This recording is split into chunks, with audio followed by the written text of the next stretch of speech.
Hey guys, welcome to the Vegas Knows podcast. I'm Marc Givler, joined as always by Bill Greene. This is a BuckeyesScoop.com podcast. We're having some struggles here with college football this year, but we're back this week again to try and figure this out. It's been an interesting year to kind of handicap with the schedules the way they are, and teams having a couple weeks off and then coming back to playing, and no fans or little fans. So it's been interesting. Bill and I have struggled a little bit in college. I've struggled a lot actually in college. Bill, just kind of coming off a tough week here, but let's get right into it. Bill, you said you before we got on here, you said you loved the card this week. What are some things you like here for Saturday?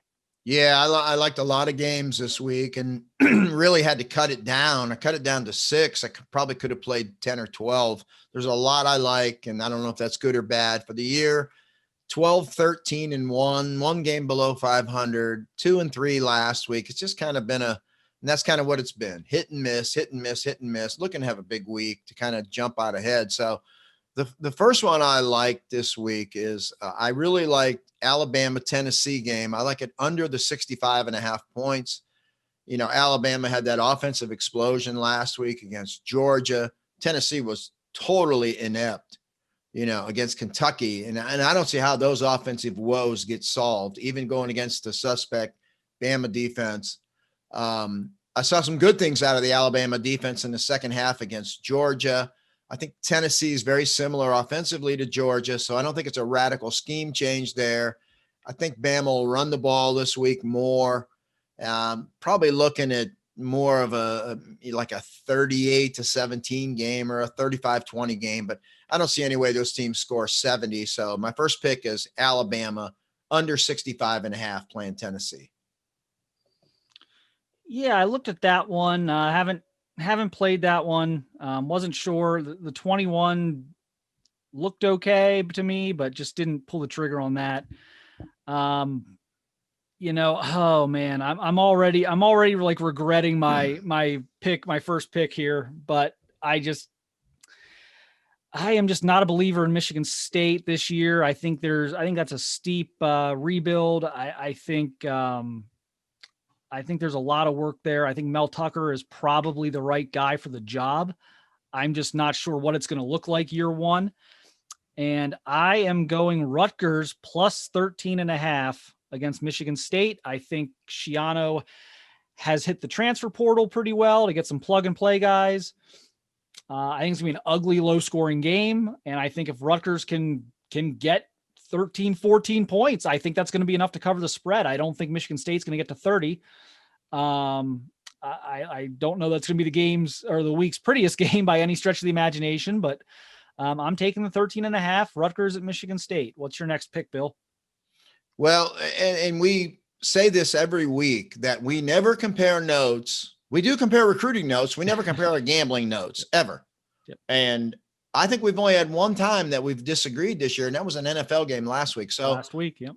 On this one here, you took all my thunder there. I'm taking Rutgers plus the 13 I thought you were going to take Michigan State. Oh, you threw I think no, I'm turning into Rutgers Bill instead of Rutgers Al, but I think they can win the game. I really think they can beat Michigan State. I don't think Michigan State's all that good offensively.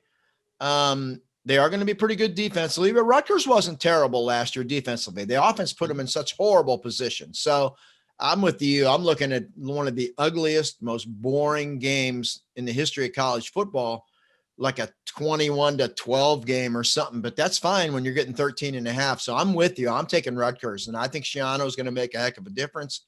Talk to some people in the program there that I know well, new attitude. People are fired up and the kids are ready to go. And, they're going to play their tails off, and whether that's good enough, we're going to find out. But I'm taking Rutgers. I'm with you. That's just too many points for me on this Michigan State team. Like I said, this is not a anti-Mel Tucker type of thing. I think they got this right. It was a little bit of a circus how it happened, but I think they got this right. I think he's going to really pick up recruiting for them, get back to winning some battles in Ohio that they should win. I like the higher long term. I think that's a steeper rebuild than people think. I think things really slipped off there the last couple of years, and I think it's going to be a tough climb back. And I think Shiana did the right thing, picked up some transfers, some instant impact guys, trying to plug some gaps immediately and be competitive. And I just think that's too many points. Yeah, it's going to be interesting to see we talked about, we're so excited to get to the Big Ten, and now it's here. So, Right. but it's also kind of hard to predict with the schedule and the layoffs and everything, what we're going to see week one. But Bill, what else you got here? Yeah. Friday night, Big Ten action there, Wisconsin and Illinois playing, and a lot of people don't realize or remember last year, Illinois beat them. And while a lot of our listeners may not remember, I guarantee you Paul Christ and that team remembers. And I think Illinois is not terrible this year. They got a lot of people coming back from a team that beat Wisconsin last year. And here's Wisconsin favored by 19.5. And I'm going to take the Badgers. I really like the fact that they're being forced to start Graham Mertz here. And I think that guy's really good. I think he's better than Jack Cohn. Love the kid coming out of high school. I thought he was the best quarterback that year out of Sam Howell and that group. So this could really open up that offense for them. They're still going to be able to run the ball, and the whole defense is back for Wisconsin. They're really good. They're really sound. So revenge here, Paul Christ and the Badgers. And I think they just lay one on Illinois here. And I think it's going to be bad, like a 41-10, 41-13 type of game. So I'm going with the Badgers here. Yeah, that was a total meltdown last year. Right. They were up pretty big there in the second half, and just, I think, a couple fumbles or right. Just spit the bit. Just a total uncharacteristic meltdown from that program. I'm going to stay in the Big Ten here, and I'm going to go with another underdog. Again, I'm not backing like teams that a lot of people probably want to put money on, but I'm going to back another one here. I like Purdue. I like Purdue against Iowa. They're at home at +3. I'm going to take the points there. I think they're going to win the game. I just do. I think Iowa's got, breaking in some new starters at some key positions. I like Purdue's weapons. Is their quarterback situation great? Probably not, but is it that hard to get Rondale Moore the ball and David Bell? I don't think so. I think those receivers make it awfully easy on them. Contrast to styles a little bit, so that's going to be interesting. But I'll take the 3 points. We're going to, spoiler alert here, we're doing our Big Ten picks here, and I've got Purdue winning the game outright. So we'll see. Anything on that game, Bill? Or yeah. you on? Okay, here we go. No, I have a pick on that game again, and I'm with Purdue. So we're thinking alike here. I don't know if that's probably our listeners should probably go against us here when we both agree on a game, but all the reasons you gave there, and if you look at the history of these two teams over the past couple of years, Iowa, their record in games like close games under 6 points is unbelievable how many they've won. And Purdue last year lost, I think, 4 games that were within, under 7 points. So I just think that trend can't continue. It's hard to continue to win those games like that. It's almost like in golf where you're continually making 6-7 foot putts for par. You can't continually do that. So I think it flips here. And even if if Iowa happens to win this game, I'm going to take the 3.5 points, thinking that it'll be a 3-point game if they do win. But I'm with you. I think Purdue can beat them. The playmakers and Bell, Rondale Moore, I'll take those guys every day over the Wisconsin guys. So with you all the way. I don't like the fact that Brom's not there, but his brother's going to run the show. So there shouldn't be too much of a downfall there, but I'm with you. I'm with you on Purdue. Yeah, and I think that almost plays into it a little bit where it's like, okay, why isn't the line if not having Brom is such a big deal, why isn't the line bigger? Right. To me. And right. And, I mean, let's face it, I know it's not a traditional schedule right now, but the Iowa is like known for losing these early season games that they probably should win. We've seen them lose to Iowa State a million times at the beginning of the year, and then they reel off some wins, but they're kind of known for dropping one early like this that maybe people think they should win or whatever. So that's a team that generally hits their stride, I think, later in the season, and I think that that'll be the case here with some of the new guys they're breaking in. You've got way more picks than me, so why don't you Yeah. fire off like two more here for us? Yeah, I have two more left. So one I want to go to here is in the Big 12, and it's the biggest game in the Big 12 this week. You've got Oak State, they've got a path right now to win the Big 12 and maybe get in the playoffs, and they're playing Iowa State. And boy, I love Matt Campbell as an underdog. I mean, he has just proven it so many times. We saw it, he beat Oklahoma a couple of weeks ago, and I think since he's been at Iowa State, he's been an underdog 29 times, and he's covered 21 of those 29. Wow. And he's won 8 of those games outright. So he's getting 3.5 here from Oklahoma State. I would have liked to have gotten 6 or 7, but I'm going to take the 3.5, and I'm going to roll with Matt Campbell here. Oklahoma State's had some issues. Quarterback's been hurt. They've had some COVID issues, and I just think this is a game where Matt Campbell can outcoach Mike Gundy. I think Gundy's got a little bit more talent than what Campbell has, but these are games Matt wins and he covers. So I'm rolling with Iowa State plus 3.5 to upset Oklahoma State this weekend. If they win this game, Iowa State, then you're looking at Kansas and just, Tech. They can roll into the Texas game at 7-1. And if they beat Texas, that puts them in the Big 12 championship game. So I think everything is right there. Yeah, they lost the opener to Louisiana, where I bet on them. But, like I say, it's not far-fetched to see them in the Big 12 title game. And if they, if they've won a bunch of games in a row and there's chaos all over the place, they might be fighting for a playoff spot. Now, they could also be 31-10 this week, and then we don't talk anymore about Iowa State in the playoff spot. So I'm going to roll with him this week, though. I've got a lot of respect for Matt Campbell as an underdog. My last pick, I'm going to stay in the Big 12. Again, I am playing with fire this week. I don't feel like I'm picking stable situations. I got Texas -9 against Baylor. I just think Texas is going to click whenever you think. I mean, it's been such a roller coaster with Tom Herman. And when people get too high on them, they fall flat on their face. And then when people kind of write them off and, Herman's going to get fired this week and this, that, and the other, they seem to put one together. I think they're just going to put one together this week against Baylor. And I think they're going to win by 14, 17 points. That is a pure, my Iowa Purdue pick and my Rutgers Michigan State pick. Those were maybe more football picks of like really analyzing it and breaking it down. This is just more of a gut feel pick. I've got Texas beating Baylor pretty handily. Anything left for you? Yeah. And on that game, I just got a little scared off. I think Texas is the better team, but I felt they've been the better team a lot this year where they don't win. So I just hated this week. And I was feeling the same way you were. I was thinking of taking Texas. And I hated this week when they've got a little bit of racial undertones going on there. That's not really pretty. And the AD came out this week and said, look, these players will stay on the field when they play the Eyes of Texas after the game. African-American players want that song banned. Put Tom Herman in a really tough spot. So he came out and said, look, our players can choose to do what they want to do. And that's going to be interesting with the AD saying they absolutely have to stay on the field. They lost to Oklahoma a couple weeks ago. And Sam Ehlinger was the only player that stayed on the field when they played the Eyes of Texas. And I hate seeing racial issues in a team. We saw it with Iowa. And I don't know if that played a factor with you taking Purdue against Iowa. It does for me. There's a lot of issues there. And that leads me into my last pick.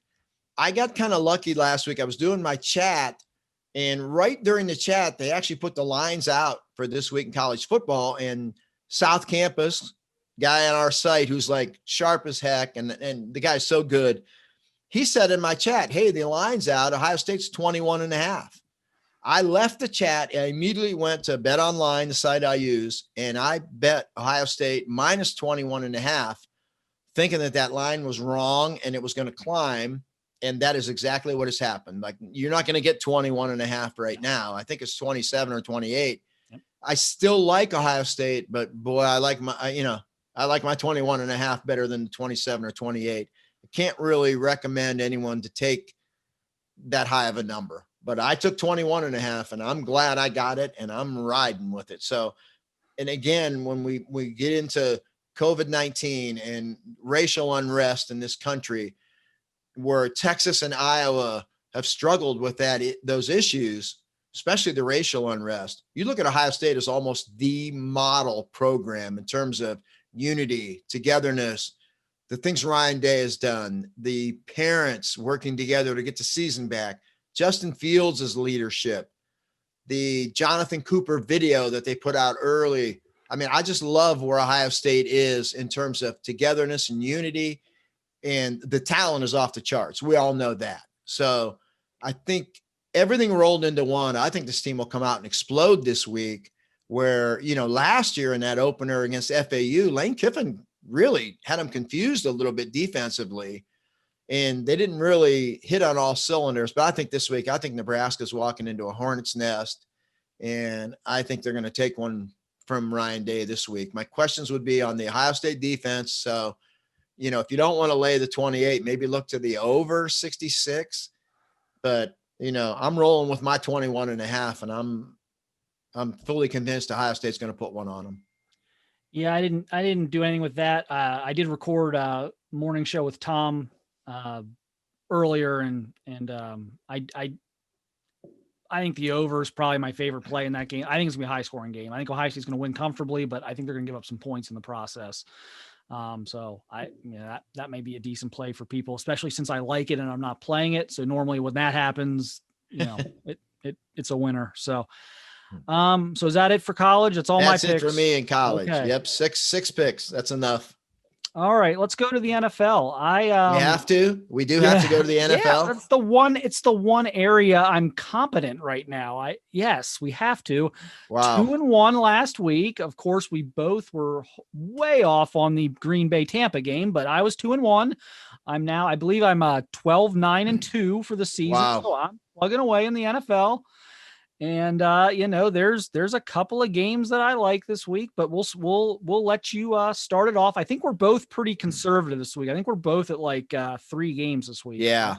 I shouldn't have any. I mean, in my history, going back to my younger years, is the NFL is not my thing, and it never has been, and it never will be. How you guys figure out this NFL is beyond me, but you have my respect. So if you're not betting against me in the NFL, you're losing at life right now, because I've never had it figured out and never will. 8-13 on the year. I'm actually proud of that. I'm glad I'm not 0-21. So my first pick, I'm going with the Vegas Raiders this week. They get Tampa Bay, kind of in a letdown situation for Tampa Bay after that huge win last week. I think the Raiders are pretty good myself. I think John Gruden's sharp. I think he's finally getting this team molded into the type of team he wants. They're catching 4 points from Tampa Bay. I think Vegas can win this game, and I'm going to roll with Vegas plus the 4. Yeah, that was an interesting one to me. I'm not playing that. That's the play I would take Vegas in that if I had to.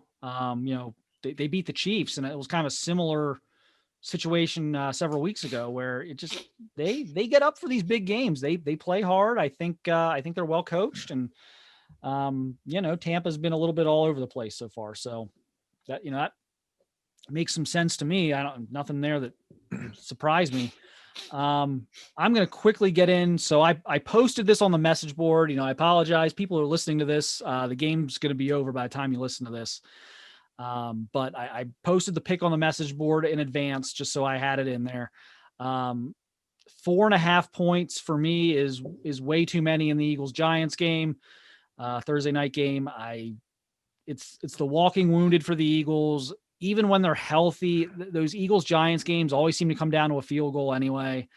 I know the Giants aren't any good, but neither are the Eagles. And they've got just a nightmare scenario right now with their offensive line and receivers. And I don't make, can they win that game on a last minute field goal or something? Sure.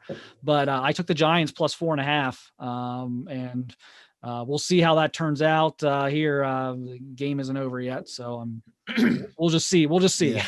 But I did see that you put that on the message board, and I have a lot of respect for you and your knowledge of your Eagles. So I did you tailed tail you me? on that. I did tail it. I did bet it. I didn't play it as a play. I didn't want to jinx you, so I can't count it as a play, but I followed you on that one. So my second pick, and like I say, we're recording this right now. We don't know what'll happen, but I probably jinxed the heck out of you. So anyway, my second pick here is I'm going to go with the LA Chargers. I think they finally have the quarterback situation figured out. You know, they had to puncture Tyrod Taylor's lung to get him out of the lineup and get Justin Herbert in there, or that Anthony Lynn, who's a total idiot as a coach, would have probably kept Tyrod Taylor in there. I just think they're going to blast Jacksonville to smithereens. I think Jacksonville's packed it in. I don't think they can't be sitting there feeling that Gardner Minshew is their guy. I think they're going to try to lose. I think they're going to tank. They're not going to keep Doug Marrone as a coach. I mean, there's just no hope there in Jacksonville. Well, I think there's a lot of spark there with the Chargers with Justin Herbert. So I think the Chargers laying 7.5 are going to pound Jacksonville into the ground. So that's my second pick. So to save myself from myself, there are two lines this week in the NFL that I think are so ridiculously fishy, and I'm only allowing myself to take one of them. So I made myself choose between the two, because I'm not going to, one sucker bet that I fall for, fine, but I'm not going to fall for two. So the first one, and the one I did not play, was the Browns. I can get the Browns -3 at the Bengals. I have no idea why the spread is that low. I know they've got some injuries, some guys banged up, but that just to me is off. So I'm staying away from that. This one's even fishier, so I should probably have played the Browns and not this one, but Dallas is a pick'em at Washington. I mean, come on. I know there's injuries. I know about, Dak's out. I know the offensive line's got some issues. Washington isn't even playing its best quarterback. I don't think Dwayne Haskins is Dan Marino at this point, but he's better than Kyle Allen. He just is. We've seen this movie this year, and Washington's not even playing their best quarterback. They've got issues everywhere. Dallas is going to win that game. I can't fathom Dallas isn't going to win that game, and it's a pick 'em. I just can't believe it. I'm probably falling for a huge sucker bet here, but I couldn't resist. I took Dallas. Yeah, I after a couple of weeks ago, I swore off Dallas and Atlanta to never take them again. I don't care if they're playing Pickerington North. I'm not taking either of those teams. So, and I sat there and watched Dallas get annihilated last Monday too, and thinking, well, I should have picked them, because I usually take them every week, but I finally got myself off them. So the heck with them, the heck with Atlanta. I wish you all the best with Dallas, but no thanks. My final pick is I'm going with Seattle this week and Russell Wilson. I love Russell Wilson. I think he's the best player in football, and they're playing Arizona. Arizona now, people think they're good because they annihilated the Cowboys. And I think Arizona's pretty good, really, but I just think Russell will win that game. I don't like that line at 3.5. I sure wish it was 3 or 2.5, but I'm going to go ahead and lay the 3.5 with Russell Wilson in Seattle to beat up on Arizona. I have a play on that game as well. It's not, we're not on the same page, and we're not against each other. I have a little different angle here. I look for a lot of points. I got the over 56 in that game. Wow. Seattle, Arizona. Okay. Good luck holding Russell Wilson under 30. And quite honestly, Seattle's defense isn't very good, and Kyler Murray is making a lot of plays right now. I think Seattle wins that game somewhere in the neighborhood of 35-28 or 38-31. Yeah, I think it's going to be high scoring. So I've got over 56, and we'll see what happens. I'm expecting some fireworks, though. Just watched a lot of those two teams this year for different reasons. Seattle just seems to always be on, and always interesting game to watch, like watching Russell Wilson, and Kyler Murray's on my fantasy team, so I'm watching him every week. So, just watched a lot of those two teams, and just feel like that's going to be a game where both teams get into the high 20s and maybe both even get into over 30. So we'll see what happens. That's my last one. Do you have anything else for the NFL? No, gosh, no. We're keeping it simple. Cancel the NFL, man. It'd be fine with me. I kept it simple. I was 2-1. I thought it was Yeah. horrible in the Green Bay Tampa Bay game, but other than that, I mean, I had two pretty good picks last week, and so I'm gonna keep riding that momentum, hopefully. But yeah, if I go 2-1, I'll drink champagne on the show next week, and I don't even drink hey, alcohol. well, okay. I don't drink Well, alcohol, but I'll drink we're champagne. gonna hold you to that. We are gonna Yeah. hold you to that. We'll get you cheap one of those like $5 bottles from Kroger or whatever to sit there and sip on while we're doing this. But all right, well, those are our picks for the week. Like I said, as always, if we see anything else, we'll probably talk about it on the message board over on BuckeyeScoop.com. So feel free to jump in over there. And we love kind of hearing different points of view on this stuff. So we like getting in those threads and kind of talking about the games each week and seeing what people are thinking. So head on over there and kind of chat with us about the games this weekend. And good luck this weekend. We'll see you guys next week.